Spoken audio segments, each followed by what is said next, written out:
Hello, how are you doing? Welcome. My name is Adam. I wanted to do a quick chatty video today, just talking about an article that I read this past week over on Vanity Fair. I was turned on to the article by Andrea. She has a channel called Infinite Text. I'll link it down below, along with a link to the article. Thank you, Andrea, for hitting me up on Twitter with it. I think she kind of tagged me in it because recently I did a video on the Man Booker Prize where I was kind of poking fun at it, and within it I was commenting on my strong distaste for the trend within literary fiction cover design, which is this trend of it's like bold patterns overlaid with white text, usually over like a floral pattern. And it's just these lazy cover designs that no matter what the content within these works of literary fiction are, they're all, wrapped up in the same package. And it's just so uninspiring. But it's a trend. And we all know the books, they look like this, and this, and this, and this, and this, and this, and this. Okay, it goes on. And these books that make the rounds, we hold my hand. Remember earlier this past year where everybody was getting that ugly ass book called Idaho, okay? and trust me, half of the people that got it didn't read it, and the other half, you never really heard about it again because it was such a non-event of a book, right? But everybody was buying it simply because they loved that, grandmother's den tapestry wallpaper look overlaid with that title. They just loved it.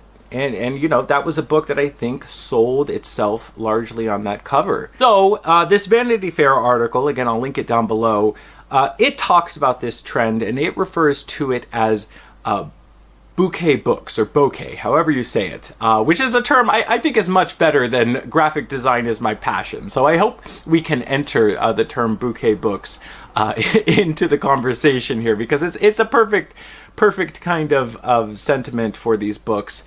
But they talk about how floral design lends itself well to book covers because not only is it visually appealing, but because flowers can convey, a multitude of emotion. They say in the article that they can be comforting, menacing, melancholy, life-affirming. They can convey so much human drama through such an incredibly expressive shorthand.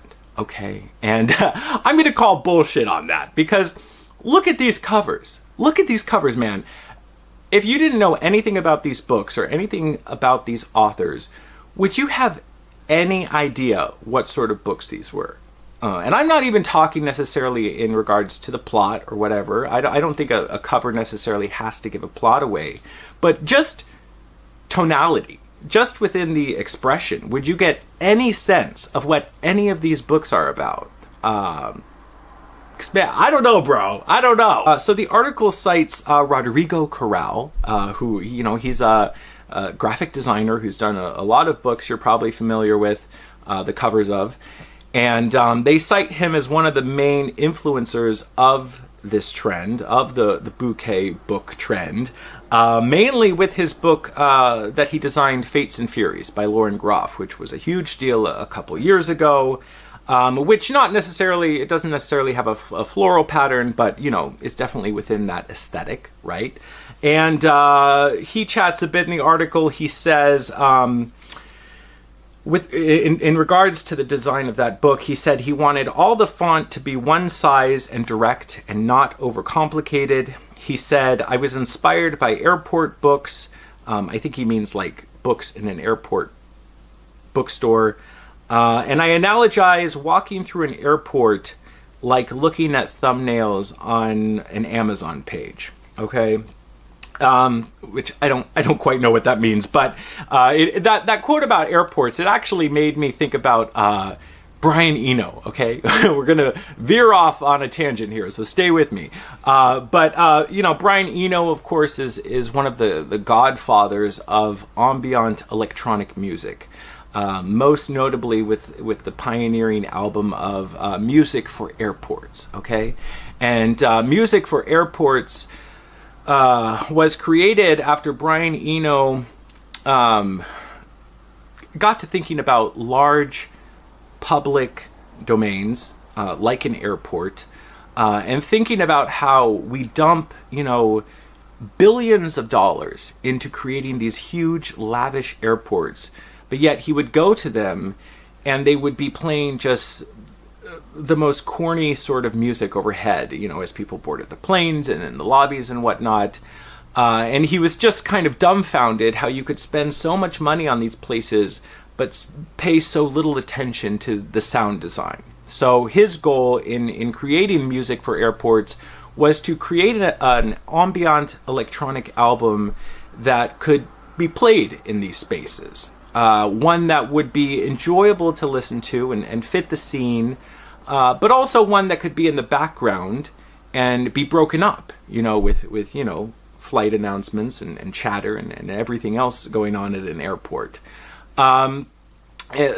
I'll put a link down to the album if you have any interest in like electronic music at all. It's a must listen because it's a staple of the genre. So yeah, it got me thinking, like, maybe this new line of book covers, maybe it's kind of the equivalent of ambient music because these covers, they're kind of nondescript, non-offensive, pleasing to the eye, but not too distracting covers. And it also makes an interesting note to talk about, which is another trend within the actual content of books, which is this trend in literary fiction now where the actual book itself is less important than the story outside of the book.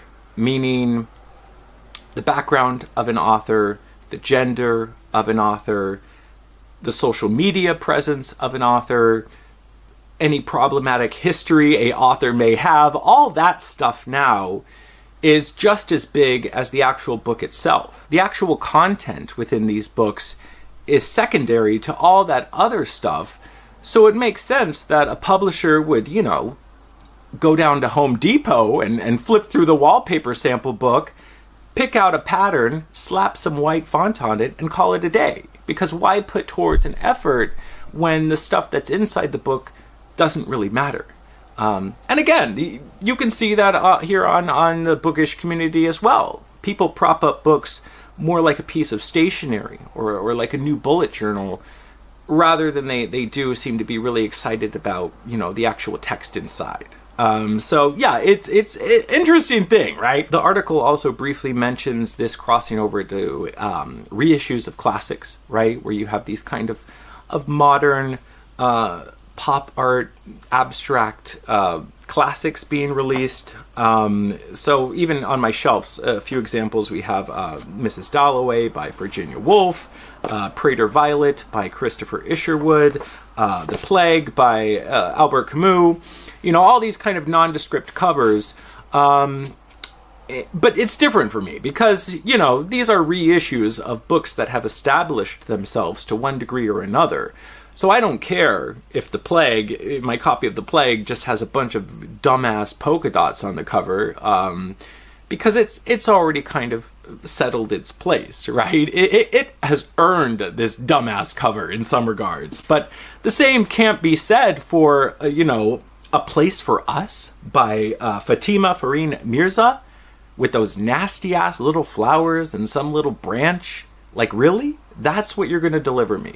That's try harder, try harder. And I understand we're talking about covers. It's a very superficial issue, but I do think there are a lot of parallels within the laziness of these designs corresponding with the laziness of books being put forth within the genre of literary fiction. But I also understand that graphic design and advertising design, and make no mistake, a book cover is an advertisement, that there are trends within that, and especially we look at genre fiction, you look at fantasy. There's a reason why so much fantasy novels look alike. You look at chick lit. There's a reason why there's a certain color scheme, and why there's usually like a Barbie doll holding a martini glass on the cover. There, it's there for a reason, because it sells. And of course, the Mac Daddy of all those, the romance genre, which has a very long tradition in regards to their covers. So it's definitely a thing. Trend is a thing. I guess the question is just why with literary fiction it's become these basic ass floral covers. And we also, I didn't even open up the can of worms, which is talking about the fact that 99% of these are books by women, right? And, even when they're not overtly feminine books, I mean, how do you feel about, all these women? You can write about Syrian refugees, and suddenly your book has a bunch of tulips on the cover. Like what do we make of that? It's a whole other thing. So yeah, what do you think? I urge you, go read the article and let me know what you guys think.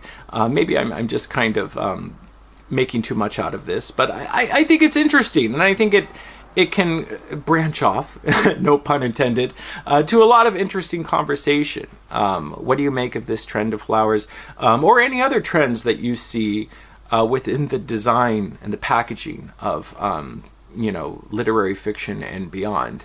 I'd love to hear your thoughts down below. I'm gonna go throw a bath bomb in, fill out my daily spread in my bullet journal, and then have a moment with Pond. Okay, I hope you're all doing well. I'll talk to you soon. Oh, and I wanted to end the video with a little kitty. The kitties want to say hello. It's been 1 week with Blue and Fellini, and I've had relentless bullying online now that I'm a cat dad. But look at this. Oh gosh. Hey. Ding, ding, ding. This is Fellini and Blue. I'll talk to you guys later. Ding, ding, ding, ding, ding, ding, ding.